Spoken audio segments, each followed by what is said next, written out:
Shirt show. All right, let's go. Shirt show! Talking shirt! Shirt show! Talking shirt! Shirt show! Talking shirt! Shirt show! Shirt, man! All right! Episode 233 of Shirt Show! We're talking with Shawn from Printeez in Canada. Let's go! There he is. Hey, Look at that handsome guy. you look like you got a little bit of sun down there. I fucking did on my nose, always. Hmm. The best part is it turns shiny like an old man. Does it peel? Just bright red and shiny. I told you about sunscreen, remember? I don't believe in it. Look at that beard. You're competing with me. Yeah, I let it go. Other things going on, and I thought, oh, why not? But I let my fucking face go too. Yeah, why not? You wouldn't go in a hot direction though. You look spicy. Oh, really? Yeah, thank you. Mhm. Appreciate it. You're welcome. I'll send pics later Okay, cool. on my new couch. I know. How's it go? I think I like it. I finally have one. So, I think life starts once you have a couch because it's With a pretty couch. much, it's on hold until Right. I didn't realize how important a couch is until recently. What does it look like? Is it like leopard print? Yeah. Is it white leather? It's real leopard skin. Yeah. It's alligator. hmm Of course. So how's the shop, man? How's it going? There's stuff. Yeah. It's Wow, nice. exciting. Actually. Yeah. We're printing some t-shirts over here. How about you? I don't know. I haven't been there. Oh, that's right. I was listening to, what was it? Somebody said that, so like whenever I leave, of course I'm in my emails, and then it seems like I check in with a few team leads, not every day, but every other day or 3 days or something like that. And I think I was just listening to a podcast where that's not good. Like you need to just trust completely and say, here you go. If there's an emergency, handle it. And, why do you don't need me. And Mhm. so what do you find yourself doing? Are you calling in, or do they call you, or how, like these days, how does that work for you? I think when I first started doing it, I was checking in, like texting, being like, hey, how'd today go? But I think I get more smug remarks of like, Yeah. well, you don't trust me? Like today went fine. Like, Right. leave me the fuck alone. So Right. I've kind of just left it alone. Like I don't say anything to them. They don't really say anything to me unless it's like an emergency, like you said, Mm. which isn't very often. And they crush it. They handle it. It's fine. Workday happens. I look at the schedule and I see things like getting done. I look at the invoice list and I see invoices written and paid. And right now I'm in Florida hanging out at Christina's and walking on the beach and eating food, and Mm. it's pretty sweet. Sounds good. So Yeah. I'll be back. I fly back tomorrow night. I don't get there until technically like Friday at 1 a.m. So I'll be at work on Friday. That's it. I also have really long hair right now too. Do you want me to do this? Oh, look at that. Yeah. Don't cut it. Keep that thing going. Actually, Christina was going to buzz it today. No, talk about spicy. Look at I this. like it. This You just is run too your much. fingers through it. No, it's not You like this, right? Nah. Do this in slow mo With my like shiny nose. a fan blowing on you Yeah. or something. Yeah, That's perfect. cool. You said you guys are going right now. Things are busy. Things are good. Like what's the feels? I haven't really talked to anybody about shop feels in a while. I would say so our embroidery always picks up right now before Thanksgiving, and then, goes strong through Christmas. We stop taking orders in a couple weeks here. With screen printing, it seems like it tapers off, but it hasn't. There's one customer basically that's keeping them spinning a lot. And, Yeah. but there are all those, like the other orders are there too, Yeah. but it just seems slightly busier. I haven't compared month over month or anything like that, so I can't say. But it's always nice just to have shirts to print, isn't it? Yeah, I feel like printing has picked up embroidery, we kind of found. I mean, the last time we talked, remember I was talking about buying this Oh embroidery yeah. shop or whatever. Where are you at with that? So that's been it's so weird. Like I've been back and forth a few times with her, and basically I was like, "Hey, I want to buy your equipment, and I'm down to do this, but I don't know if I necessarily want to buy your business. Like, I don't want to buy your like book of business. I just want the shit and Hmm. like you to train." And then my last email to her was, "Hey, this is what I want to do." And then I asked like 2 days ago, I was like, "Hey, like haven't heard back. Like, what are you thinking?"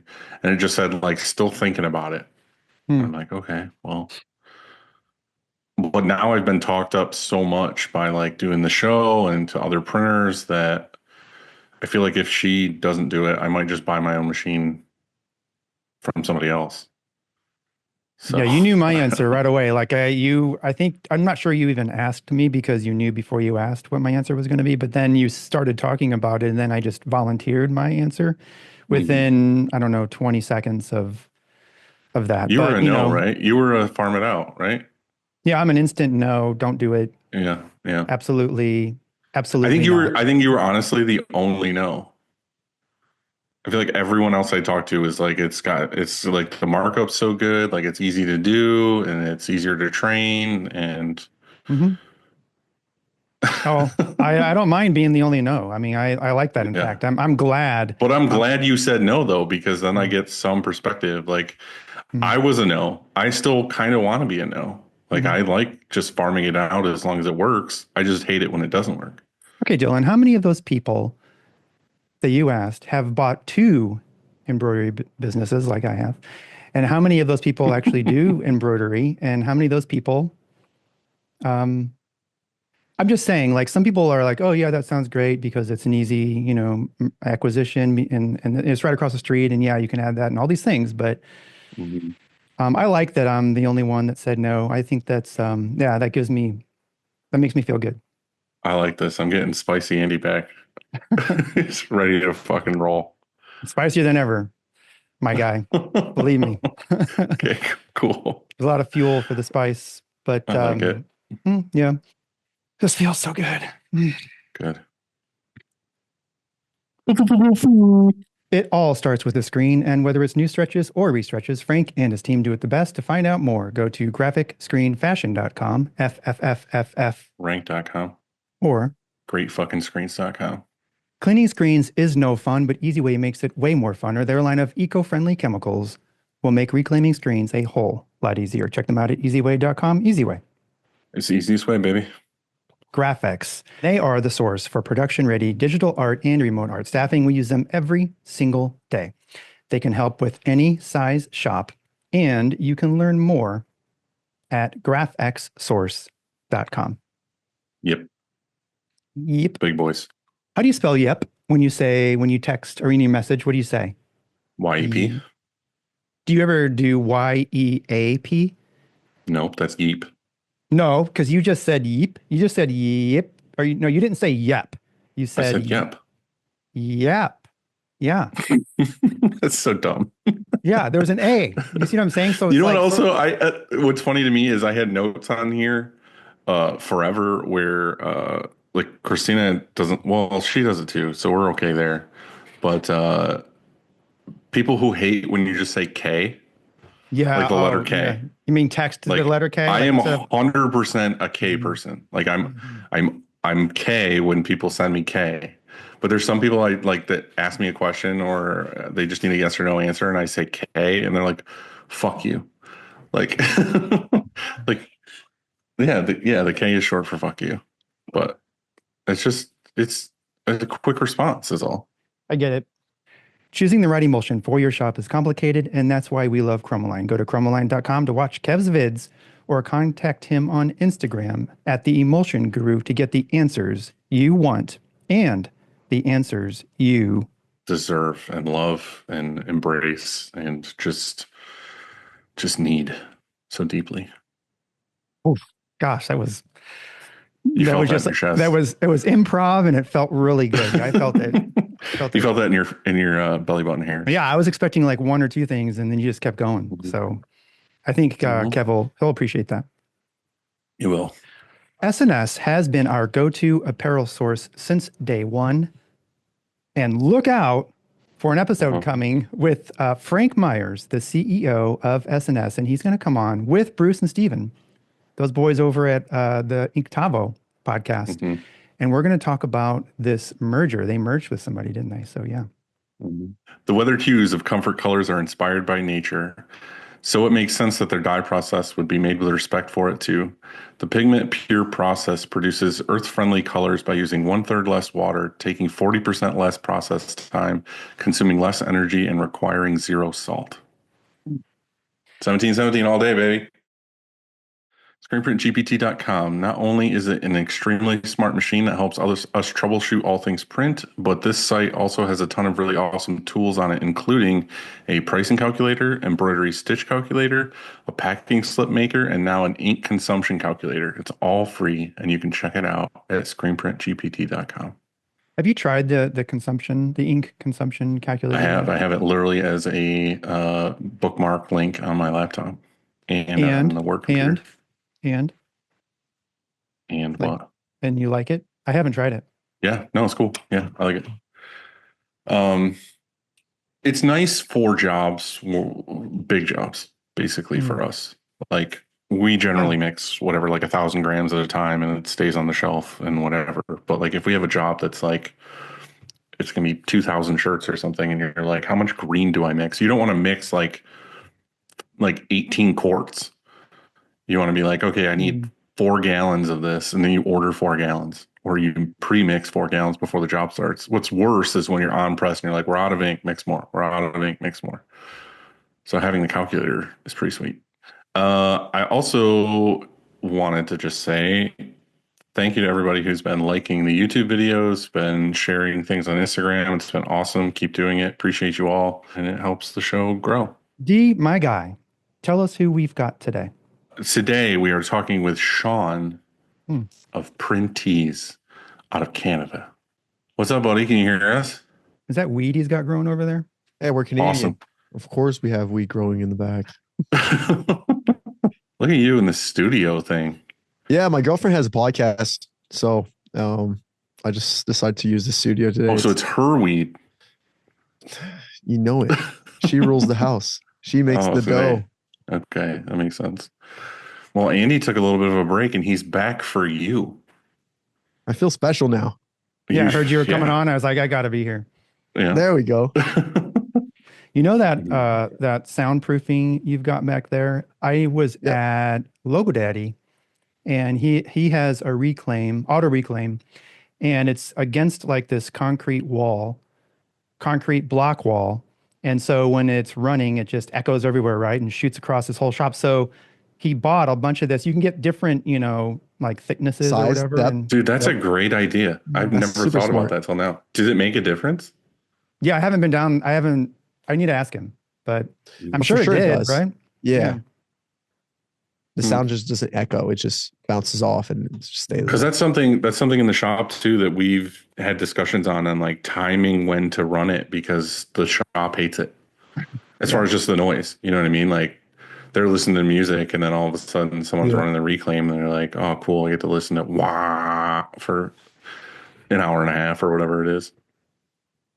I guess you can put that next to the compressor too. They have really like low noise compressor now, but like most shops, I don't really have an issue with that. Yeah. Compressor is like bad. We moved it, like now it's like a secluded place in the shop, so nobody hears it. It's pretty nice, but I know before, like in the beginning, it was loud. Yeah, we used to have a rotary compressors, I think is what you're talking about, that are really loud, and we put it in a closet and we insulated the walls in the closet, and then it gets hot in there, and so we had to vent the top and open the door sometimes because it would overheat. But when we expanded one time, they had to knock down that closet before we could move the compressor. And so they knocked down the closet, like demoed it, right? And so the compressor was basically like 6 feet from our press. And then they couldn't come back for like a week or some crazy shit like that. And literally for a week, the compressor, you would stand next to this compressor and it would run like half the time at least, super, super loud. And it was very stressful, but we made it. We lived through, and now we have this Yeah. rotary screw, and like Dylan was saying, it's super It quiet. just hums. It's almost like soothing. Yeah. Yeah, we're not like you. We don't have that here. We have weed and we have loud compressors. Right. It's just Canada. That's just how they are up there. It's fine. It's Canada, eh? So I wanted to ask you, I got the pleasure of being on your guys' show. How do you like doing podcasts? Like, especially industry podcasts? I think it's so much fun. First of all, I started the business because I was passionate about it, right? So Right. just talking about business in general and then printing, I think it's super interesting. And luckily with Zach, he's more on like the sales side, right? And I bring more perspective as shop owner. I'm not really salesy. I just share my experiences, and I get to talk to a lot of sales rep or like technical people into certain like pieces of the business, which makes me learn stuff that's really technical. Like when we had Keith Perkins come on, right? He was talking about RZ on mesh and things like that. I was like, dude, like I know EOM, I know screen tension, I know how to keep my darkroom clean, but like all those small things that you never think about is interesting to learn. Like it's not like I'm going to use it every single day because our EOM is fine on our mesh. We have an automatic coder, but it's just to learn that stuff. That's what I'm passionate about, and I think it's super fun. So I've gotten to meet a lot of people that I didn't think I was going to meet, and no, it keeps it interesting for sure. Yeah. It's nice to have a conversation with somebody about stuff like that too, rather than just to watch a YouTube video that's like kind of one-way conversation. Yeah. So yeah, I mean that's huge for us too. Just like I had like Paul Brent on, and just having him go through all this like technical stuff. That's why I was like, dude, I gotta do another one, because I want to specifically pick a topic with you, not just be like, tell me about your life. So yeah, I'm excited for stuff like that. No, it keeps it fun, and it's like the best part is meeting new people. Yeah. Right? So like doing this, we're gonna go to trade show, we're gonna be at Long Beach, and then we get to hang out, might go to dinner, might go to a party, things like that. It just makes it fun when you travel too. That's one of the best things for sure. We've been just beginning doing this. Like it's been what, 8 months? Like you guys been the OGs. Like I've been watching you guys for years. Couple of years for sure. Yeah. I mean, when we first started, it was during COVID, and I recorded it at my dining room table the first time. And I think it was because, like Dylan and I were just on the phone a lot during that time. And, and we were talking about how we're going to like survive, how our business is going to make it. And we're like, oh, well, maybe if we just record this, maybe somebody would listen and we could have a guest on every time. Well, that'd be cool. And if nobody listens, well, that's fine. But at least we get to talk to a new person every week and we get to meet them, and so sort of like what you just said. And that's how it all started, really. So, Shawn, you kind of talked when we were on the other episode about how it's almost like a family business. Can you talk about how you got started in all this and how you ended up kind of taking over a department, or however that was working? Yeah. So the story goes quite far, actually. I used to race dirt bikes when I was younger. So we moved to Florida pretty much for that when I was younger.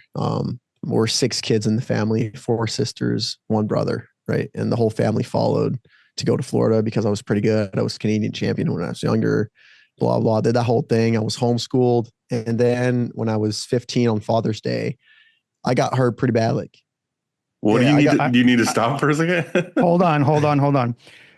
Did you ever race Lee Stewart? No, never. Ah, He's older than me. okay. I wanted to I was get going to say there. I was going to say that's a Canada thing, apparently. Just Yeah, getting like into that, you and then race getting in this. the age group, right? And he raced when he was younger, and then he went to freestyle. So by the time like we would race together, pro, for example, he was just doing freestyle. He wasn't racing.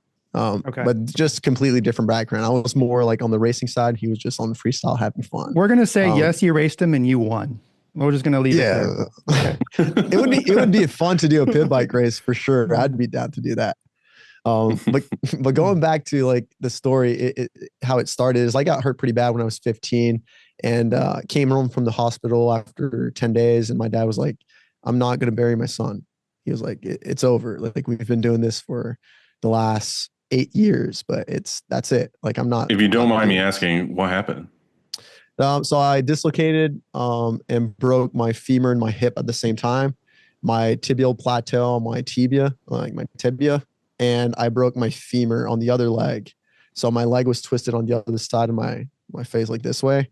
I was just last lap of a race. I was third place and I wanted to pass the second guy. So I went on inside and it was a big anthill. It was like 4 stories high anthill. And what we did is like we scrubbed it. And the way you do is like you take your dirt bike and you like take it sideways to be able to go super low on the anthill. And at the same time I did that, it was a new line that I took on the inside. It was a bit wet and the bike just kicked me on the other side. So I pretty much dropped the bike in the air, was running. Like if you land like 4 stories tall with inertia going forward. So in my mind, I was like, it's not going to be that. Like I still remember seeing the ground coming and I was like, oh, I'm just going to like squat down and like absorb it. It just like the compression was too hard. So like it pretty much broke. My boots were good. My knee braces were good. It broke after that. So like the compression hit and my face hit in between my legs. And that's what like my helmet broke off. And I have some pictures of that in the hospital. Damn, it's gnarly. Yeah, but so you didn't do any since then? Yeah, I bought a dirt bike when I got a bit older after that. And I broke my neck, C7, T4. And then my girlfriend was like, no, man, it's over. Like, if we want to have kids, it's like, you can't do this. And it was just like a stupid, dumb mistake. I went into a corner and my head, like I was turning. You need to quit fucking going into corners by the sounds of it. Yeah, exactly. I just need to go straight. I need to do what Lee was doing, backflips and things like that. But no, so it's like it was fun journeying when I was a kid because it was different. I was homeschooled. I got to grow up extremely fast because there's a lot of pressure from sponsorships from your parents that are spending hundreds of thousands of dollars supporting you in a sport. The whole family's following you.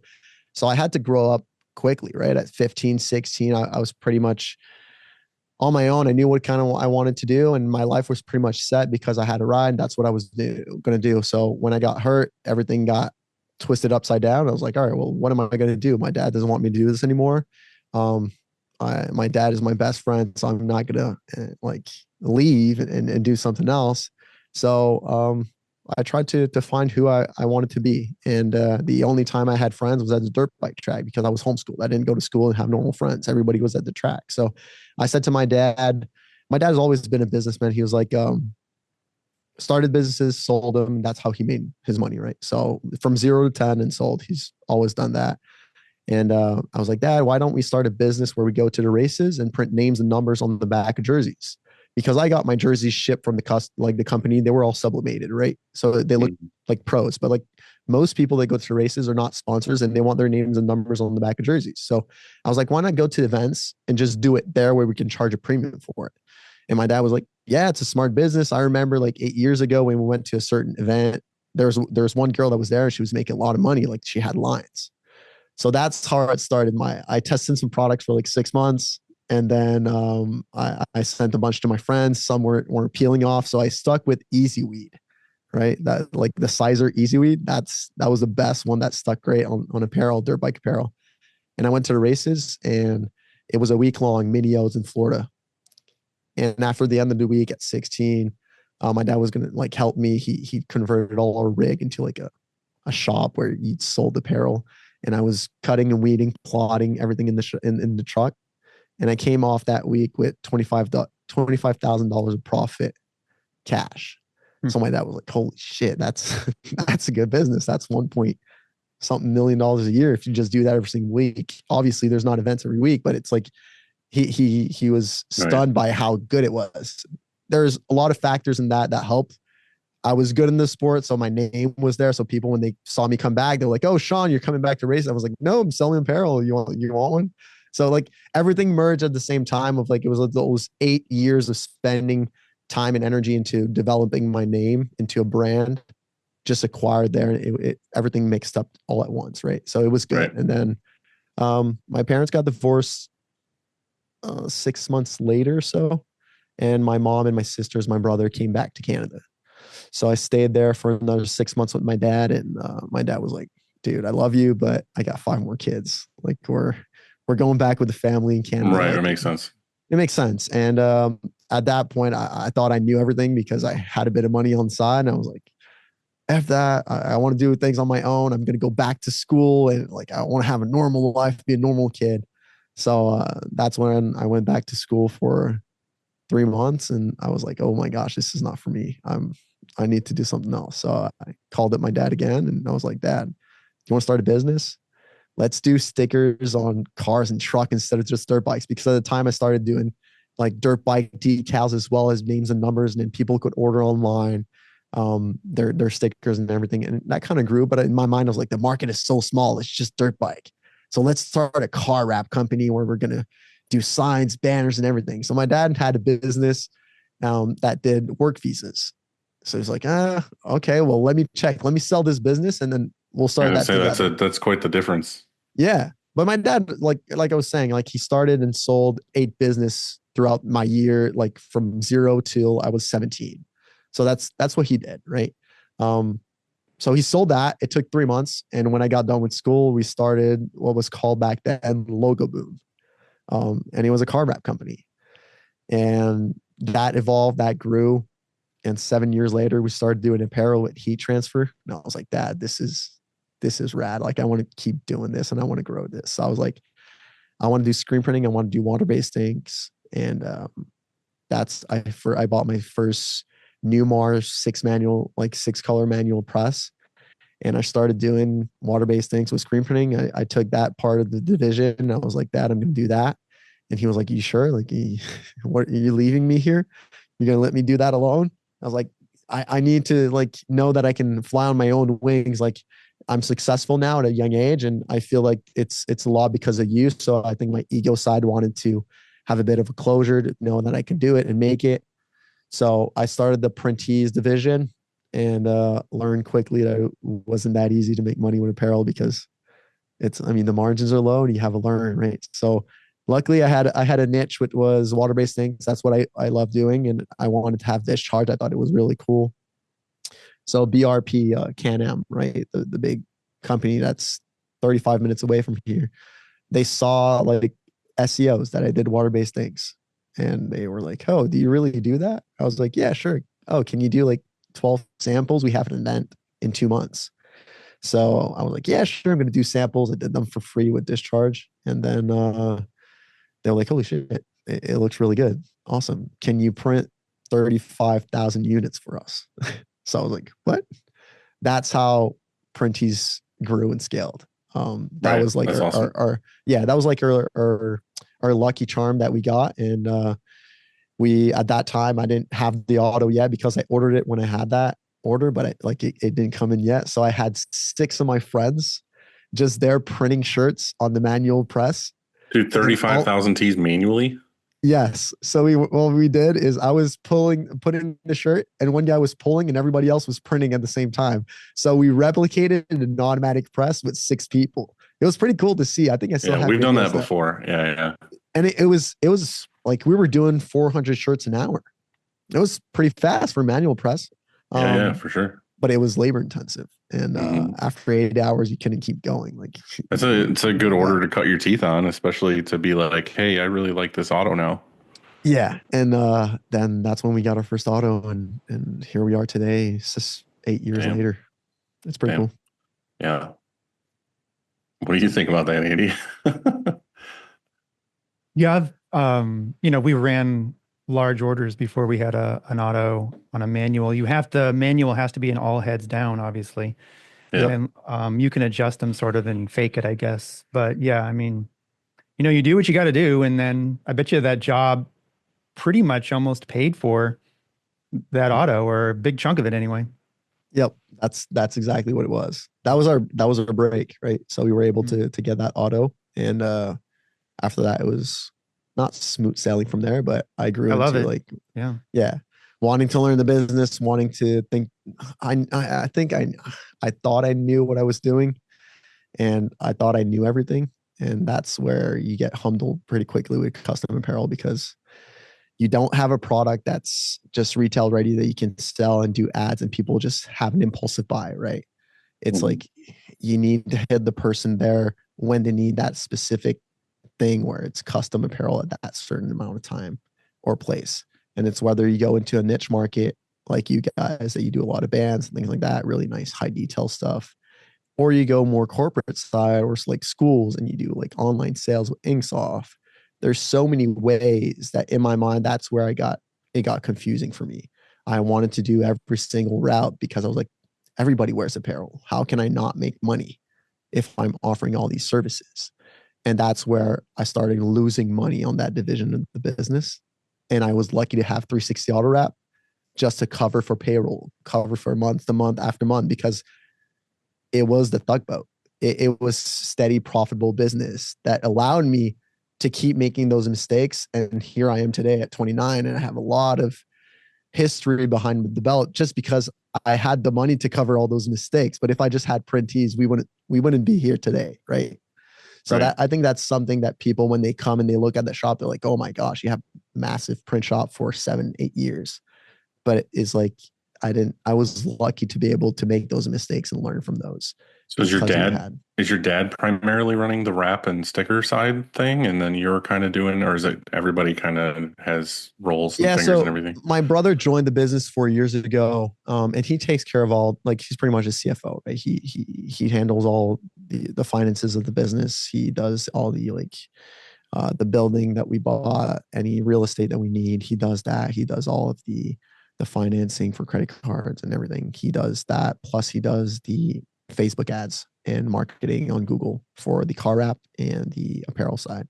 My dad is really um, the jack of all trades. Like, he's really good with his hands. He's always there to help anywhere we need. So whether it's the car wrap that needs renovation, or like we were doing bins for Printeez this week because we got swamped with a shit ton of orders for Christmas, and we needed more bins. So he spent 3 days just building bins. And he's super helpful. But yeah, the 360 auto wrap just runs on itself now. We could pour more gas into it if we wanted to, but that's not where we want to pour or invest our time in. Like, it's Yeah. profitable, it's there, and it's a local business, right? And it's a business to where you can only scale as much as you have staff. So it's hard to go bigger than what you have, especially if it's local. So it's why we decide to just invest more time into Printeez. It's because we see the opportunity and the return on where we are now. Because there's no auto for that other than making the actual material. Like, it's human labor to install all this stuff. Yeah. So it's the hardest part, right? And your business relies on human labor, and at a certain extent, you have to be profitable too, right? So even though at a certain point, some people might say, "Hey, I'm worth it this." Well, it's like, well, with the building that we have, with the insurance that we have, we can't pay a certain amount over this price, and people, I don't know how to do it, but some other shops are like, yeah, I'm able to offer you $50 an hour for the same job that we can't, right? So it's at a certain point, it's like we have our hands tied to where how fast we can go because of labor. Yeah. So it's why I feel like that business is not as interesting for us to pour gas into, right? It's a great business that does $300,000-$400,000 a year in profit after expenses, and it's makes it to where everything else is feasible, right? That's awesome. The one thing that we kind of touched on a couple times in the other episode was the fact of you guys want to branch out whenever you see, not whenever, but when you see a good opportunity to grow in another direction, like you were talking about doing the print on demand and fulfillment and DTF and all this other stuff. Like, what is the thinking behind that for you? Because we talked about how it's kind of like two different personalities. What's your approach to that? To be honest, there's one side of me that just loves business. I think business in general is extremely interesting. Doesn't matter what type of business it is. I think at the end of the day, it's all the same. It's just the product that you make might be different, right? And then the bottlenecks that you're going to get at a certain point are all going to be the same. You're going to have HR, you're going to have CFOs, you're going to have your finances, your resources. It comes down to the same thing, except they just do different stuff. And the reason why I feel like, for me, going to the print on demand side and that side of the division is just the opportunity to scale. And my dream when I was younger was to be able to make like 50 people live off of the business that I grew. And well, I mean, we're pretty close now. We're at 39 people that are working here in the shop, but that just keeps evolving. And it was never about making money. because it was about that, then I want to stop with just 360 rep and be comfortable with that, right? So it was just like, how can I make this dream that I have in my mind a reality? And for us in Canada, where the volume is 20 times smaller than what's in the US, being like a prestige water-based screen print shop pretty much plateaued at around $10 million a year in sales revenue, right? So that was like, it wasn't for us, it wasn't feasible to where I wanted to go and aspired the dreams that I wanted to do. And I looked at most of our clients that did retail because that was the niche market that we had. And they all wanted to do smaller runs. And they were all talking about, oh, can you do fulfillment for us? Can you do drop shipping? Can you do? So that's when I started to look at DTG or DTF to be able to answer those questions that they had. And I've always wanted to do print on demand. But when I got the software that allowed me to do it, I was like, all right, this is where we're going to jump into the bandwagon and build it and do it. So it was more like the goal, the vision was always to not be the standard screen print shop or like the artist that prints in his garage. There's nothing wrong with that. It was more like that's something that I want to grow. I want a business that's going to be international, that I can help a lot of people live and make a dream and make a living off of this. Like right now, just the guy that does the media right in the shop, he's passionate about cameras and being able to offer him great quality cameras that he can play with and he can build. And he comes to work early in the morning. He goes to work like late at night because he loves what he does. He wants to learn more.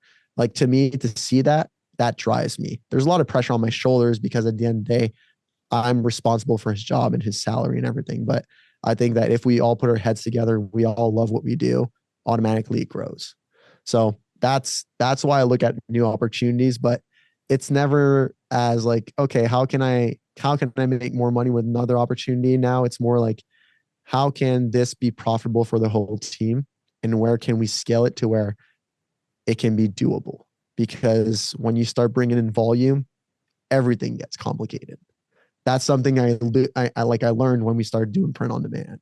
And we were lucky we acquired a big fish, and he sells roughly 600 to 700 units a day. That's like steady flow for him. And then you get Black Friday, and like right now he's doing You're 7 times you're doing all of those on demand, or you have them on like demand. stocked for fulfillment? On demand. It's crazy. It's a complete different game, and like it takes a whole team to do it, and everybody has to be in sync to be like to make it work. And we're not like Printful or like these massive companies that have core needs and have hundreds of millions of dollars in funding to where they can have all their stock there, right? We have a 26,000 square foot shop, and we're maximizing every ounce of it to be able to make it a reality. So it's interesting to see and how it's going to grow and keep going. But I think seeing the team do it and what they're able to output and produce is pretty insane. Like that's what motivates me. That's something I kind of want to ask you guys, and I kind of had a note on this, is just I've taken a different approach, I think, to hiring and firing and what size team I want over the last like year and a half or so. Especially with a lot of shops saying, the market this year and part of last year was a little bit flat and all this other stuff. Andy, have you had like any changes of heart as far as hiring, firing, or anything like that? Or is it just business as usual? Or are you like, I'm not hiring anybody until mid next year? Or what are you thinking? Well, for us, we it's rare that we hire, after like this time of year. Like this November, it's like, yeah, I'm not hiring anybody till at least March. Right. Yeah. I mean, I think it's that way at a lot of shops, at least if you're in the air, like the climate that gets cold and things like that. And, with our market, yeah, we never hire in November. And so we don't have any plans to hire until, like you said, maybe February, but usually March, because then it starts to ramp up pretty fast and you don't want to be caught, But I don't know. I think that we're at a good spot right now, our team size. And I like the idea of, the phase of life and the phase that our shop is in. I think that I like the idea of just working with working on stuff that I want to work on and saying no to other things. And so, I think it's okay, because I used to say yes to too many things. And I mean, maybe I've talked about this before, but I don't, that turns out to be like not fun. And maybe you make money, like, okay, cool, we made money on that. But man, I just like, This is kind of like our discussion earlier about the embroidery. yeah, like, okay, And fine, we made Shawn, money, we but had this discussion on the other one about figuring oh, out you had wherever you this want to be. before? Yeah. I basically had the same. I had the same thing that you're saying to him right now. He's like, "Fuck, I'm gonna have to hear this again." Well, I'll wrap it up and just to say that No, it's good. Yeah. I think that I really want to work on, and I think everyone here wants to work on stuff that we like, because then it's like you were saying about your camera or your media guy. You're passionate about. You get there early, you stay late. This is fun. I like it, and you don't really think about the money, even though it's nice. Of course, you need to pay your bills and all that kind of stuff. But yeah, I don't want to say. I want to say no to stuff I don't want to do, and yes to. You don't always get to pick and choose like that, but where we're at right now at this point, we've been doing this for 15 years or whatever it is, we can do that. I think what's interesting with Shawn though too is you're growing a business where, like you said, your camera guy is you're looking for specific people that can handle those tasks. Because we kind of touched on this before, is like if you don't have the brain space necessarily to head up every department that you're adding on. You know what I mean? We were talking about that where you would be mediocre at everything rather than like you're really good at the screen printing thing and the water-based thing, and then you hire this guy who's passionate about doing audio and video, and then that's like the media division that is pumping out content for your entire brand and everything else. I think the thing that got me thinking that I had a note in here is I was watching a video where someone was talking about with hiring new people, they're not necessarily just asking them like what they've done in the past to make them good at the job now. They're asking more of like, what's your future resume look like? Like what are your goals? What do you want to do? Like what goals that you have align with my goals where we can kind of be like, fuck yeah, dude. Like you want to do audio video and you have some shit like iPhone or something, but I'm willing to be like, hey, here's this awesome camera. If you can learn this stuff and be really good at this, I would love that to work in my business. And then we can grow this together. Or they come to you with ideas of like, it'd be really cool if we did this and this and this, rather than just hiring a random person and being like, I'm putting you in this role. And then they just do that from 9 to 5. Like I think my new approach is to find people who are passionate about something that works with what I want to do, where they can I just give them a lane and I'm like, hey, grow in this territory and do whatever the fuck you want to do. And I'm here to support you, rather than just being like, hey, fucking do this now, do this task, do this thing. And then they hate it and get burned out. And it's just like this whole thing. So I know that's difficult and just like, hey, I'm just a screen printing shop. You're not going to find someone who's passionate to run the end of the dryer. But still, it's like, I like the idea of asking them, like, what do you want to do? Like, what is it that you would be passionate about in this business, rather than just me giving them a role? So I don't know how you guys felt about that. I know, Shawn, I think it's more for you of like, you're saying you get this large client who's giving you, I don't know, a crazy amount of like on-demand orders a day. You're going to need someone who's skilled or passionate about running that department. Yeah. And I think it goes back to the way you hire and the way you project your business and the values that you have and the core values that you show to your business, right? To your team, the mission that you have behind it. And then I think when you hire those specific roles, you really need those key players that are going to be able to support that team. And oftentimes I feel like most businesses try to elevate from inside of the business, but it's hard to do that because it's hard for the whole team to understand why would this person elevate. Sometimes it's just obvious, right? This person has a lot of skills and you can see it right away.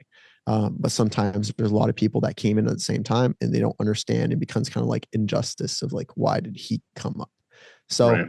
there's a way to approach it. There's a way to explain it with the team. And I think you can also go towards whenever you're hiring, specifically go through the route of like, okay, talking through problems and how would you find those solutions? And I feel like as soon as somebody's passionate about these things, they talk about the way they would solve them by KPIs because they're passionate about it. Oh, so here's how we would do this, or here's how I would handle it. So it's not it's not specifically the background that they have, but maybe it's just their personality, right? Maybe somebody's just good with people and they have a Right. really strong emotional intelligence. And you know that with a team of 30 people in the shop, you need somebody that's going to be able to talk to everybody else and be able to assemble people and lead by example, right? So that's what we need, and that's how we hired for those jobs. But when we go, like, for example, in the offices, then it's like, okay, well, what do you like to do? Are you a people person? Like, I'm not going to ask for that, but I'm like, what do you do during the day? Like, what do you do during the weekend? Oh, I love to hang out with people. I go to these events. I go to this art gallery because I wanted to see that. I Right. know automatically she's going to be a good customer service person. But somebody that's like, oh, well, I'm kind of shy. I like to stay home and play video games. I'm like, oh, okay, maybe you're not going to be the best salesperson. And that comes with time of going through it, right? But you can also see on the other side, if you're able to analyze that, you can see, okay, this is going to be a great fit for a team. But yeah, we don't go off resume. We really go by feeling, gut feeling, and we go by passion of like, here's the business, here's the vision, here's the goal. And then I think we can make something great together if you join on. And if it doesn't fit, then thanks for coming and trying to joining. But like, Yeah. it's not like our paths are not meant to be. And I feel like we hire slow and we fire fast. You just tingled Andy's nipples on that one. That's his favorite. But I mean, it's because every time there's a problem, there's something, we rectify it right away. We don't wait. Because I don't know how you say this term in English, but like the rotten apple, that's how we say it in French. Like, you have a rotten apple under a basket of apples, it's gonna keep rotting everything else, right? So we just try and go pick that apple, talk to it, and like find a solution. If it doesn't work, then that's it. We throw it away. But if it can work and we can wash the apple and maybe cut it, whatever, then it goes back. But like, everybody's on the same playing field. And our door is always open. Like, we're not better than anybody else. I just had an idea and we just executed on it. And that's how we built the business. But I'm not better than them. It's not because I stay later or I come in earlier that I'm better. We're really, really talkable, and they all know that it's a vision, right? At the end of the day, we're not Right. just printing a shirt. Somebody's making a living off of it. We're making a living off of it, and somebody's going to be happy when they receive that shirt. So I think that's a great way to approach it. yeah, it's different. I thought it would be interesting if we shared something that we were struggling with. And so I think that we could talk about both at the shop, something you're struggling with at the shop, and then also personally. Business wise, right now, I think the biggest thing would be, I think, figuring out, we've been dabbling in like really trying to hit home with like branding and outbound and getting things to where we're trying to get new clients in and going kind of back to the roots of just hitting people up. Because I've said this probably 100 times already, but like our first like 5 years was like just, pounding the pavement and calling people, or, messaging them on MySpace or Facebook or whatever it was back then to get clients. And then we basically rode the wave of um, word of mouth for like 8 years or something. And now it's getting to the point where we need to start doing outbound again and doing the research with all that and finding out what works and what doesn't and what's snake oil and what's not.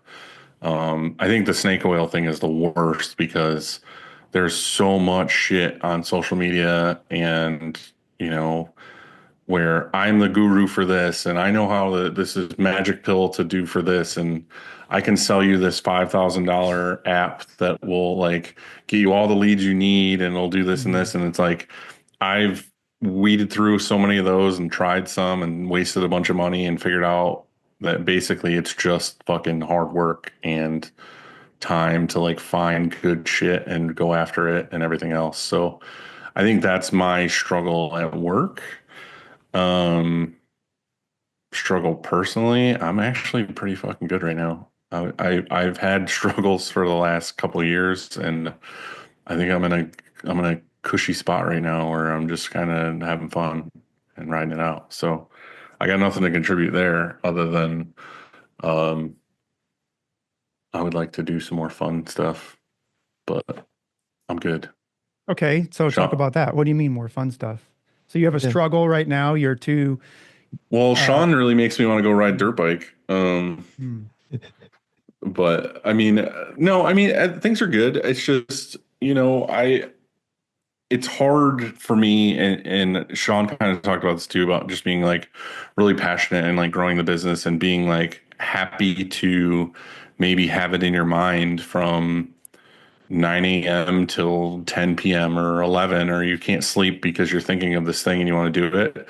I'm in that brain again where I'm researching things and I have a bunch of tabs open on my laptop of like things I want to research and find out to like grow the business or do this and this, which is good, but it's kind of like my free time that I'm having where I could, maybe play video games or go do this thing or this thing. Like I'm happy now to like sit and just like research things or learn something. I Yeah. feel like more my time recently has been, this is going to be happy is like, oh, I want to take a trip and come here to Florida, or I want to, do family stuff. I just ripped my headphones out of my ears furiously. Well, Um, that's because you have the OG, like the wired ones, which is I probably just way more fucking healthy. karate chop them out of my ears.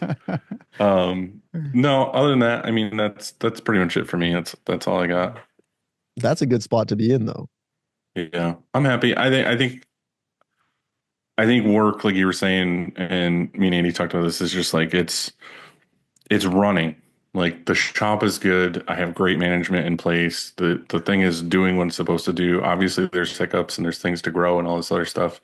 It's just my mind is set on how do I keep this staff I have and keep the thing running well and oiled, but also finding new markets to just expand on what we already have, not necessarily get more equipment or get more into new markets. It's just make everything run really well.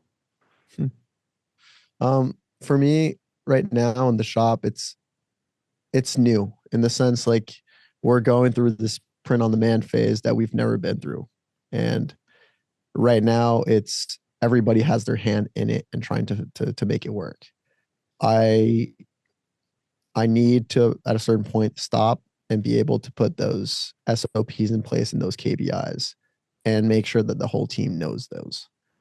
So right now there's some that are biting us in the ass is because I'm putting some systems in place. Like when I say this is really going high level at certain aspects of the business. There's a ton of SOPs and there's a ton of automations in the shop the way it is. It's just with the volume that you throw at it, it gets hard to handle everything. Just looking at an order sheet and you see like an order flow dashboard and there's 1,300 orders that needs to get done today.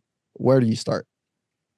So it's like those small things that in my mind automatically clicks and I know where to go. I know where to find. I need to help the team understand how my brain process those things to make it easier for them. Um, there's automation that we run and things like that, but I feel like the team needs a lot of my brain right now taken out of my brain and just put onto paper. And And I don't think that this is the correct way to say this. I just say it and it's probably makes people feel like shit. But I always say like I try to idiot proof things as much as possible. And I don't and want to that's say that completely true. like right, but I don't want to say that as like my staff are idiots. I'm just saying No, that like I want them to be able to walk in and be like you said, like no matter what state they're in or what mindset, they can look at a thing and be like green button, green button, green button. but Instead of being why like, would I I don't put know what Sean wants. Like I have no idea what his exactly plan was here. why would I put that pressure on them of not knowing or maybe being in a gray area of not knowing if they're doing the right thing or not? I feel it's not fair for them to do that. So there's a lot of pressure on me right now to be able to execute that. And I feel like everything else, we're really in a good spot because it's growing at a rate where it's feasible in the sense it's not growing too fast to where we can't handle it. So I'm really content with that. And I mean, my brother's doing amazing with the ads. We're focused on one niche of the business that we just want to make better. So that feels comfortable as well because we know where we're heading, right? Whereas in the past, maybe we wanted to grow, we really didn't know what route we were going to take because maybe we didn't have the software. Now we have that. So there's no anxiety or there's no stress about where are we ahead? What's the next step? What is next year going to look like? It's really, we know where we're heading, we know what to do, and the work just needs to get done. So it's easy for me to go to bed late and come out of bed early because I wake up and I know what to do. So that aspect is really nice, and it's really, really easy to get. But every month, the whole staff has like a questionnaire that they answer. And it's just general question about the business. How's it going? How's it going in your life? How's it going with your teammates? And what can we do better? Right. And I got a every question month, for you on that before you go into another yeah, thing. Do you find that that's working well? Because that was something that one of the speakers talked about, and I had made a note of, is making surveys. I don't know if you make yep, them anonymous. Do you just do nope. you not make them anonymous? They just come to you. Like they don't have to worry about them going to other teammates. Like they just go to you, and it's confidential. They just come to my brother and I, and we go over them, and then we call the employees if we feel like we need to. If everything goes great, everything is great. If we need to touch base, Right. then we do. But it's really helpful, and to be honest, it humbles you, because you can learn extremely quickly where you need to improve yourself. And lately, the most that they've said is like, we need Shawn to come and clarify some stuff with us in the shop. So I've been spending the last 2 weeks pretty much in the shop and at night just doing the work stuff that I need to get done, to take the business everywhere else, which Right. is not sales, but it's just like tech stuff and product stuff and everything else. But I think the team has been enjoying that a lot, and they've told me as well, like, hey, it's really helpful when we do that.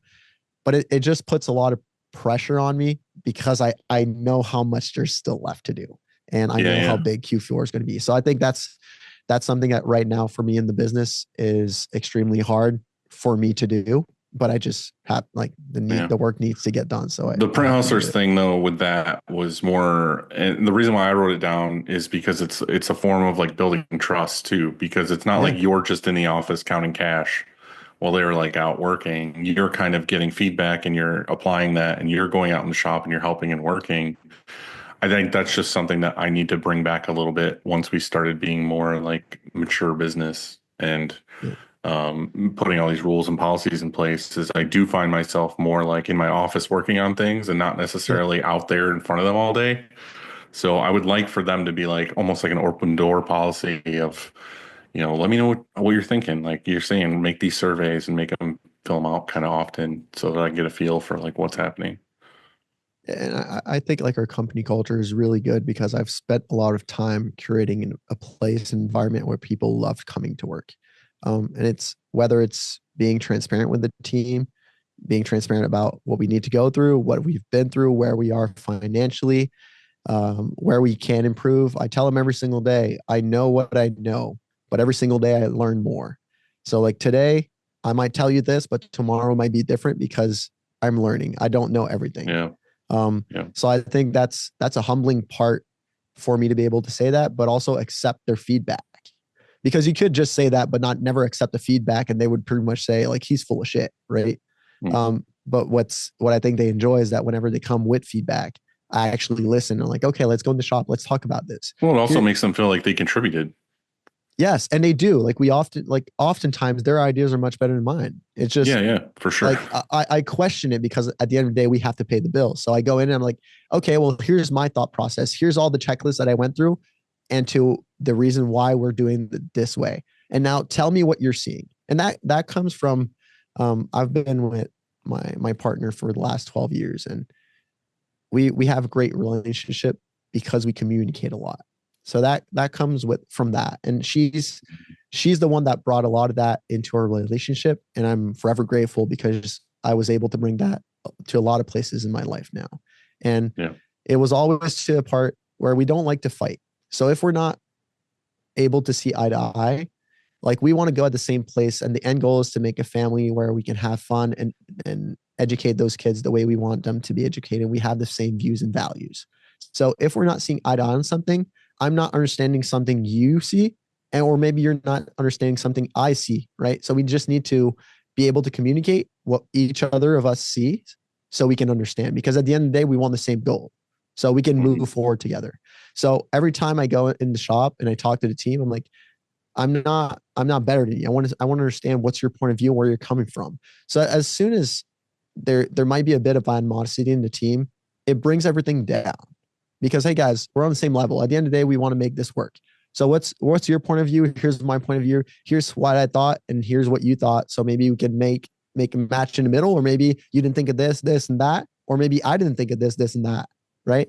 So it brings the conversation level to like, we're equal, we're just talking. Let's find a solution. So that's been really great. And it's something that I grew into when the pandemic hit. We had 180,000 shirts to print and the whole team had to go. So I had to do that alone. My father and my girlfriend, that she was at the end of the oven, just helping me. And I was alone putting shirts, pulling shirts. And I was like, after 4 days, this fucking sucks. So I started listening to audiobooks and podcasts. And a great book that helped me a lot was The Why Cafe, Finding Your Why. Like, what's your purpose in life? That was a book that hit home to me. And it was like, okay, at the end of the day, I might go a bit left here, but like at the end of the day, we all come from the same place. We all go at the same place at the end. We don't know where that is. And whatever you believe in religion or not, is like, we come from a certain place. We go at the end the same place. We don't know what that is. Right. So, Right. We're all equal in a sense. And the lessons we learn give us the reality of who we are today. So my past defines me today, but it doesn't define my future. Right. So I can become whoever I want to become. So I don't judge somebody and tell you like, oh, you're bad at this. You're never going to be good at this. No, you've been bad at this, but you can be better. So where do we want to grow from that? So that has been helpful tremendously with the team. Fucking wise words from Shawn. I think he's been hitting that fucking plant a little bit. I know.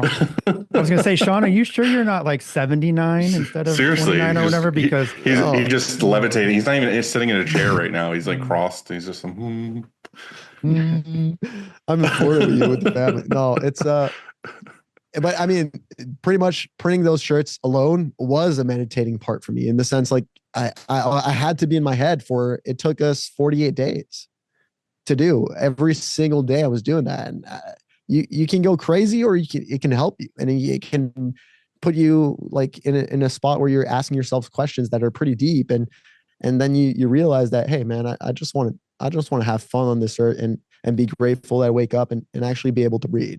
So when you wake up and you see that, then I mean, life is pretty good. So that's how I see it. And yeah, so right now, to answer Andy's question at home, it's good, man. It's I don't have a lot that's going wrong. I got a 2-year-old, and she's freaking amazing. It makes coming home so much more, like, not more fun, but it's fun to go home. It's fun to see her come to life, and she comes to work with me. Like, mom comes at the shop during the day, and daddy, she comes running, and it really stops my mind from spinning.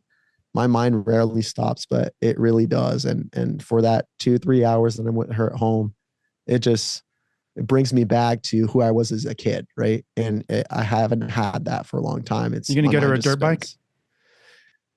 I want to, but mom doesn't want to. So I bought her, those balance bikes. Mm-hmm. I bought her like the most wicked mountain bike, balance bike. And when it got home, mom was like, "What's that?" I was like, "Oh, it's a balance bike." She was like, "No, that's a mountain bike." I was like, "Yeah, it's fine. We're gonna be easy." And now I'm gonna bring her the pump track and everything. But yeah, balance bikes are great for kids. It helps them actually get good balance on a bicycle. Those are great. Yeah. My kids had them first too, and then as soon as it was like time to learn how to ride a bicycle, they It's like right took away. to it instantly. Yeah. So it's fun. I like that part. But yeah, Mm-hmm. home is good. Okay, Andy, your turn. My turn. Okay. So I would say our struggle here at the shop currently is quality control. And here's why. It's because there's been this, for us anyway, there's been this massive shift in finishing. So everything, and it used to be we would print shirts, put them in a box, they'd be in dozens or whatever. Here you go. Customer pick up, they'd be happy. It's changed since, and there's just so many different things we do at the end of the dryer, and it's complicated. And so what are we doing to this order? And does it look good? So, at the end of the dryer, when you put shirts in a box and you close the box, they're the last people to see those shirts before the customer does. And so when they come and pick up, are the shirts folded perfectly? I mean, do they look great inside the box? And so, yeah, I think that's our big struggle right now, is because, we get busy and, we're trying to get on to the next order, and do these shirts look perfect? And so what we decided to do was we don't have the roll filled yet, but we want somebody that's dedicated to checking everything when it finishes, one last time. So like, oh, the shirts come over here on a shelf, or maybe they're even like on a pallet, whatever it is. Are they palletized correctly? Is it all ready to go when the courier comes or the truck comes or the dock or when the customer picks up? And so we're so busy and probably shorthanded that we just kind of deliver the shirts to the pickup area and then go try to catch the dryer again. And that's just not enough. And so I think we're falling short. And so we need to improve our quality control, if that makes sense. I want to touch on something before you get to the other part of your Yeah. statement. Yeah. Did you guys see this When We Were Young festival shirt thing that's going around where like they printed X fucking crazy amount of shirts or whatever, and like half of the band's names on the back of the shirt were spelled wrong? No. No. Yeah, it's like a big deal, I Oh. guess. It's like going around and all these bands are reposting it and like everything else. And it's like, like Andy was saying, the quality control, like who was the artist who put it in? Did it get approved with the company that was being printed for? And then nobody caught, these are like big bands, like fucking, what was it? Newfound Glory was like New and Glory or something. Yeah. Yeah. And then Newfound Glory now is making a shirt that's just like, we're changing our band name to New and Glory. I like that. And like, there's just like all these like things that are spelled wrong and horrible or whatever. But anyway, Jonathan at Success had texted me and was like, "Hey, do you know? I don't know if this was related, but it has to be because it's in the same vein." But he was like, "Do you know of like an AI tool or something where you can basically like take a photo of a design or submit a design or take a photo of a shirt and then have AI like look at it and make sure there's like no misspellings or there's no like whatever There is. where it kind of would there is one? Yeah. Oh, Gelato and Printify have it. oh really? Yeah, you go on their website and they show their quality control, and it's a camera taking a picture of the shirt. And since there's the barcode on the shirt, it can automatically pull the artwork from the artwork library that they have, and it matches it. Like verifies the Pantone color, it verifies the placement, it verifies Well, there's the that, but I'm size. saying I want like the spelling. Yeah. Like So if what it does, it makes sure that it's automatically the same from what was inputted as the artwork file. So if, for Right. example, somebody but submits if you fuck it up at the artwork level, then it's screwed because it's just going to match it. yeah, but I mean, if your customer supplies you an artwork that has misspelled letters, and then your design, like your artist, doesn't catch it, is it your artist's fault, or is it the customer that Right, supplied but you I'm the art? saying in this case, probably what it was is the company was like, make us a band shirt or whatever, Yes. and then the screen printing shop did the art, did everything, sent it off for approval, or didn't fucking apparently send it off for approval, and then just printed it. I'm saying for Yeah. us, where we get that, like we get that all the time, and Andy, you probably get this all the time too, where it's like, a school or something is like, here, add all these names to the back, or Yep. here's all these businesses for sponsors or something. And you send it to the customer to just, hey, look this over, make sure it's right. And they just look at it real quick and they're like, oh, yep, it's gold On on their a maroon shirt. iPhone while they're driving. Yeah. Right. And they're like, yeah, it looks good. And then we print it and then they get them and they're like, oh, the school name's spelled wrong. We now want a full refund. And it's like, well, you fucking approved it. Like, Agree. whatever. So I'm saying it'd be cool if there was an AI tool where I can drop that thing in the whatever, and then AI circles things or whatever. And it's like, are you sure it's not Susie instead of like Salusi? Like, Yeah, I'm Well, going to say giving just me, I can't hear you Yeah. right now. I just think ChatGPT that, yeah. has something like that, because you can put an image in ChatGPT and say, is there any misspelling in it? Or you can put a screenshot of a website and say, what do you think of this landing page? Or like ChatGPT now Right. actually reads images. That's a good point. Yeah. So I would definitely try there first. So, Anyway, I sent that screenshot from Jonathan to Marcotte, and I was like, this seems like a Marcotte problem. right. So I'm just wondering. It just stuff like that happens where it's kind of like a huge bummer, and it's like, whose fault? Like you said, whose fault is it? Is it the customer's fault? Is it the print shop's fault? Like, was there an approval process? Like, what's going on? So sorry, Andy, I didn't mean to hijack your thing. It just made me think of that whole that's current I mean- events like that happened a couple days ago. I mean, that's the point. That's why I brought it up. Like, what's your struggle, Dylan, and what's your struggle, Shawn, whether it's at the shop or personally, because I bet you somebody else is going through that same struggle and Yeah. they're going to, like, oh, it's going to resonate, or maybe they'll have an idea how to get through it. So that's why I brought it up. So yeah. personally, for me, it's isolation because a wrecking ball hit my life a couple months ago. And at first, I sort of just went through the motions like a robot and was trying to put things back together. Because that's what I do. Like here at this shop, I problem solve and I saw a problem and so I was like, okay, well, I'm trying to solve this. But,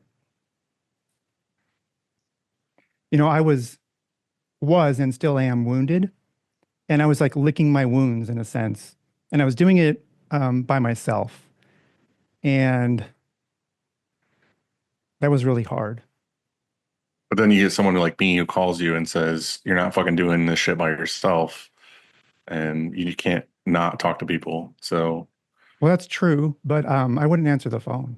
And you know that yeah. for a while. And last week, my mom was like, I didn't go to Print Hustlers, left Mild Boys Chat. I was literally alone because that's just what I felt like doing at the time. It felt right.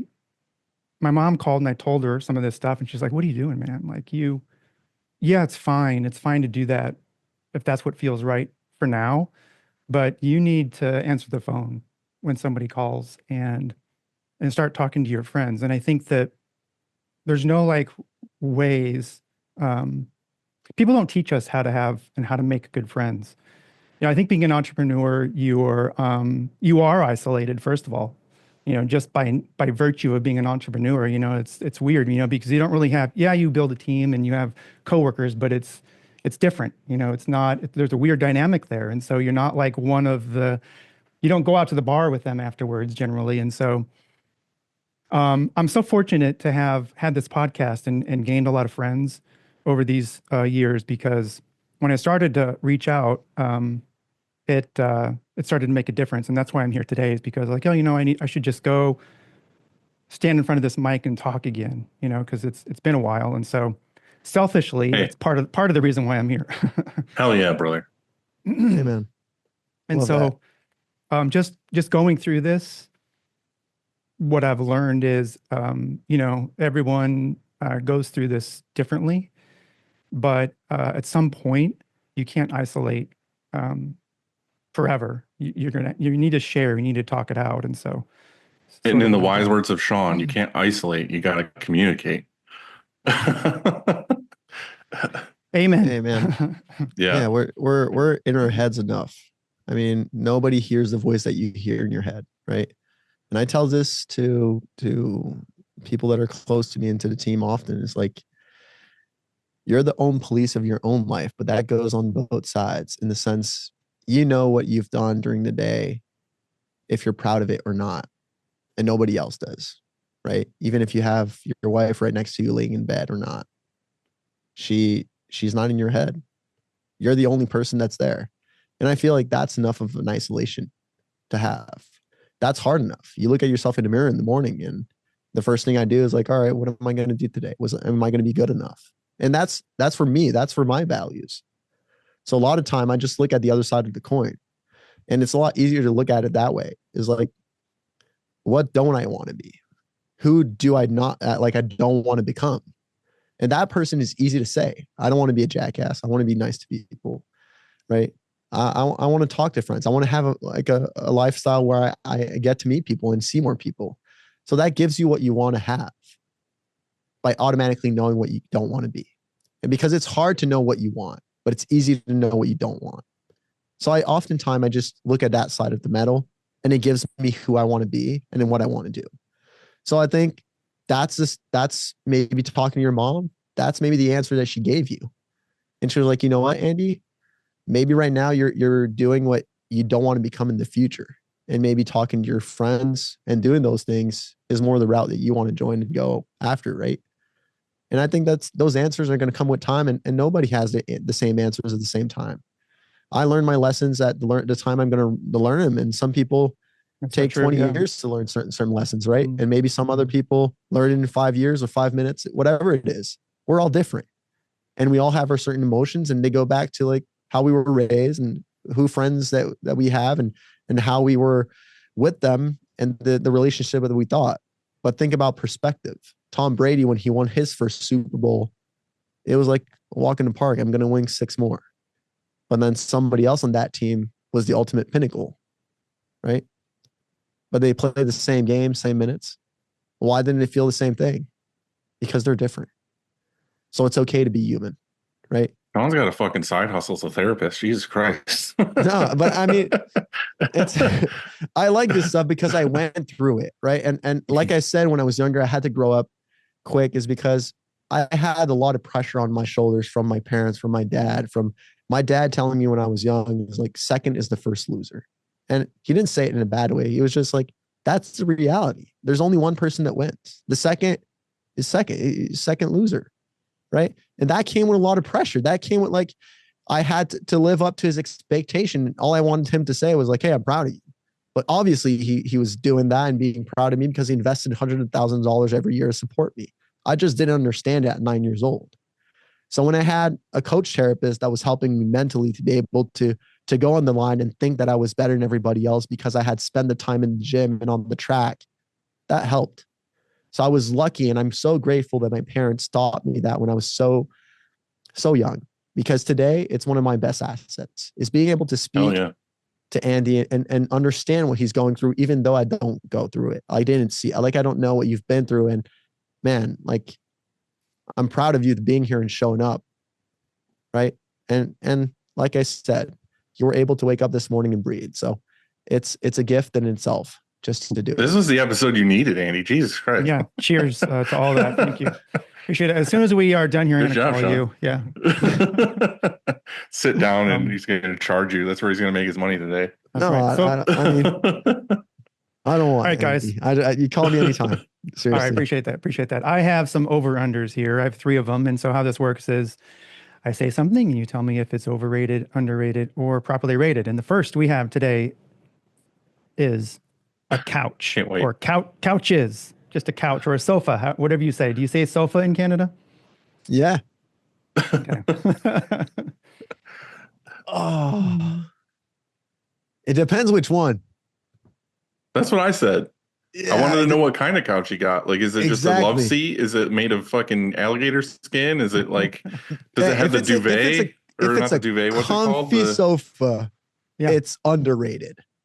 If it's like the one that you lay down on a Saturday and the sun comes in, it's like it's chilly at home and you can take a cover and just lay on it, for sure it's underrated. But if it's the one that's in like leather and it's kind of stiff, then it's overrated. That's my opinion. I want grandma's couch where it's got the plastic still on it. Like, yes. Grandma wasn't worried about the furniture. She's just a squirter and she's just very messy. We all want that one, and that's underrated. Exactly. Yeah. First of all, any couch is good because I've learned what it's like. Life is like without one. But I would say that if you have a couch or a sofa that is crummy or crappy, then you gotta save up and get a good one because they're very important. That's where you're gonna spend some time, and everybody needs a good couch. So yeah. My chime in on this is like I grew up where my dad always had a lazy boy. Like not couch related, just he had his chair. Like, and my stepdad, he had his chair, and it's like that's their chair. Like, you don't fucking sit there. You don't eat in that thing. Like, that's their chair. And before I got divorced and everything, it was like a couple years before I think I went and I bought myself like my first lazy boy. And I was like, I've made it. I'm a man. I can put my like white New Balances on. I can sit in my lazy boy. And I fucking for sure brought that thing with me. It's in my apartment. And like, it's my chair. That's where dad sits. So does it still live up to expectations? It's pretty great. Yeah. They make lazy boy couches too. Like the whole couch can be a lazy boy. Well, that's what my dad upgraded to at his house. He has the dual where it's a couch, but both chairs recline. Oh yeah, cup holders in the middle. Yeah, the middle has the cup holders and everything. Yeah, those are really nice. That's underrated. That's the baller. Yeah. I need. Okay, next we have carrots, the vegetable. Yes, carrots. Can I add hummus? Yeah, sure. Okay, yeah. All right. If you add hummus, definitely underrated. Anytime you get carrots with hummus, it's a great lifesaver, in my opinion. I'm hungry. You get carrots and hummus, dude. I'm dialed for all day. And it's healthy. Yeah, good snack. I feel like you would Yeah. agree with that, Andy. I'm not a hummus guy, but I feel like you would be like, I like hummus all the way. Have you seen all the new hummuses that came out? There's like even chocolate now. There's so many different types. No, it's not even on my radar, dude. Dude, I I'm would telling pass that. Okay, you have to try. Do you like dates? No, Dude, he is 75 years old. no, you try, dude, for dessert. All right, try this at home. Dessert. You take a date, you put peanut butter on it, and you put hummus, chocolate hummus. I mean, Okay, I believe you. It's not Kind of like it's not- Reese's peanut butter cup, but maybe healthy. Yeah. Okay. I would try it. I would try that's it. what it tastes. That's I what was it gonna tastes. say that like I like baby carrots or carrots in general. But like my favorite is in like a roast or a stew where they're Yes. like Yes. softened, they're sweet. It's like the best Yes. part. It's like the Mm. candy part in the stew where I agree. it's just I go way more carrots than potatoes even where But they have to be chopped up kind of big. yeah. because Well, if I they're use too- baby carrots. I don't even bother cutting up a big carrot. I just use a whole baby carrot like Oh, and then I can Yeah, just I eat do the the same whole thing. Yeah, Oh, I I like the need to baby try carrots. that. Then yeah, you don't have Yeah. to even No cutting. peel them Just or drop no. them in. Yeah. Yeah. Totally. I've never tried that. I'm gonna tell the wife. Man, we gotta get on this bandwagon. Baby carrot all the way. I've been eating carrots nearly every day for weeks now, and almost the same meal. So my dinner is this: chicken skewers, carrots, peppers, with some salad. Like I use like spinach mainly, and it's just delicious, and I love it. And carrots all the way. Probably my Yep. favorite. Could be my favorite Vegetable? cooked vegetable. Cooked vegetable. Me Yeah, too. Oh, for probably. sure. Carrots, yeah, definitely. What about steamed? What's your favorite steamed vegetable? Broccoli, Carrots maybe? or broccoli, yeah, probably. I love broccolis, to be honest. Steamed broccolis with sea salt on them. That's good. Speaking of seeing things on the internet that ruin things, I saw a thing the other day that was someone had, I think it was frozen broccoli or it was like thawing and they like peeled the broccoli apart and there was like mites in there. Ooh. And then the person chimed in on the thing was like, "Oh yeah, this is a thing. They're like spider whatever that live on broccoli. They're common. Like you eat them all the time and don't even realize." And I was like, "Okay, broccoli's ruined for me now." I think you spend too much time on TikTok or Facebook scrolling. I fucking do. That's a problem. I'm agreeing with you. Also, See? I watched Guy Fieri the other day talking about how he doesn't like eggs, and then he described why he didn't like eggs because he's like it's liquid chicken, and now I'm like, he's right. This is liquid chicken, and it just No. makes it's making me not want eggs, but I love eggs.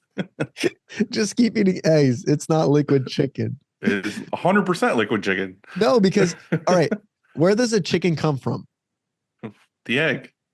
No, but what I mean, like the hen, right? The chicken that lays the egg, there needs to be the rooster there to be able to Yes, have I it. understand. I understand. Right. But So it's not the same thing. Like the egg that's gonna become a chicken is not the same egg that's just there to be an egg.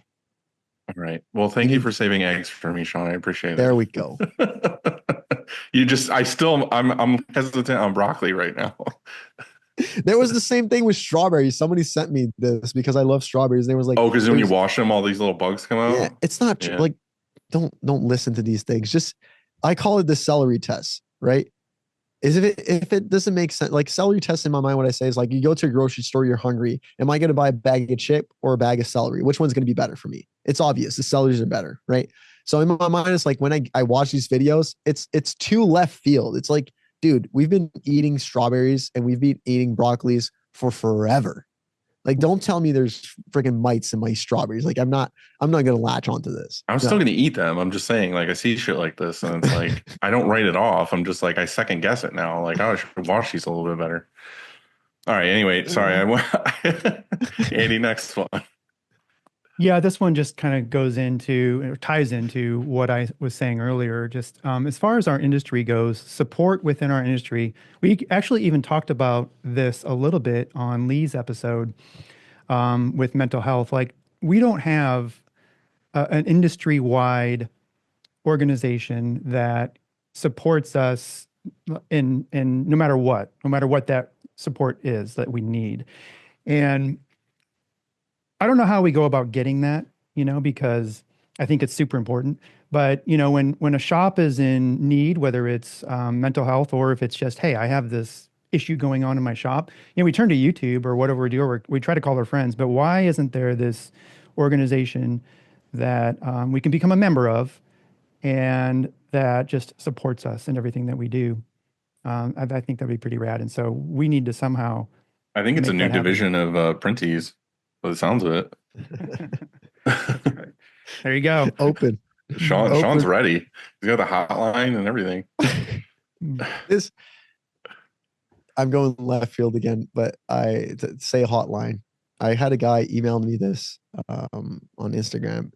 They want us to live stream on our website now instead of having a chat.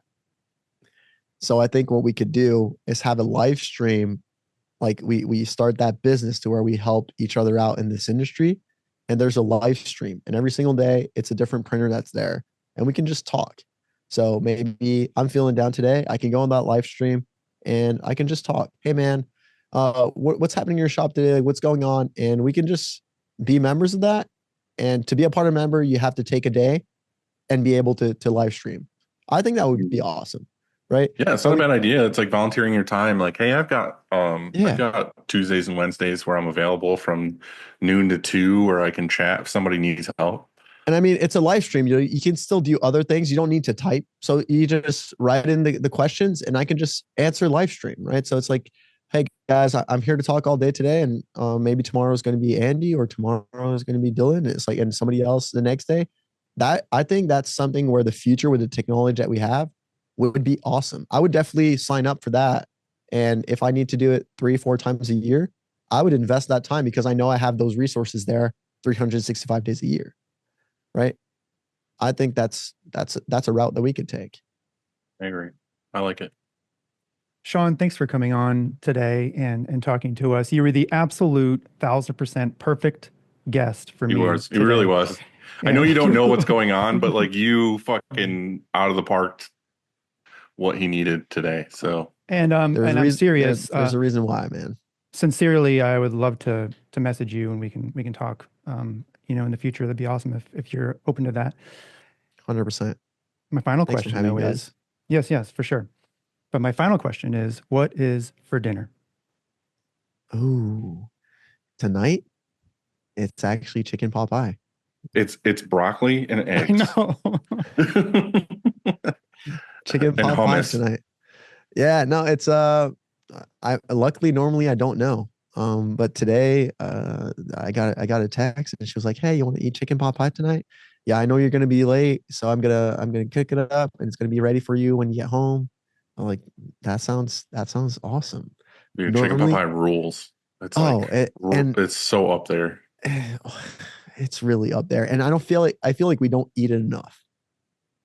That's my opinion. I like chicken pot pie. Costco, by the way, has a rotisserie chicken pot pie. Pot pie with carrots. Ooh, yeah. Ooh, that's good. It's really good. Are you having chicken skewers for dinner with carrots? Yeah. It's every night right now. Every night. How do you season them?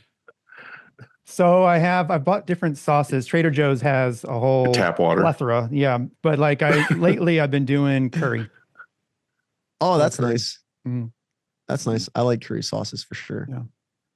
Yeah. I don't know what I'm having. I think we're going to Dave & Buster's, so it's probably going to be whatever Dave & Buster's food is. Burger or something. Yeah.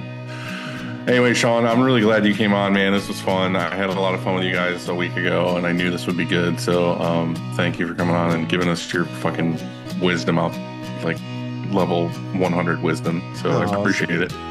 Thank you for having me on, guys. It was fun, and seriously, my email, my phone is always open. You can text me, call me anytime. I'm a human being just trying to have fun and help other human beings. So that's it. Good, man. Appreciate you. Have a good one, dude. Enjoy the rest of your day. All right, you too. Later, man. Bye, guys.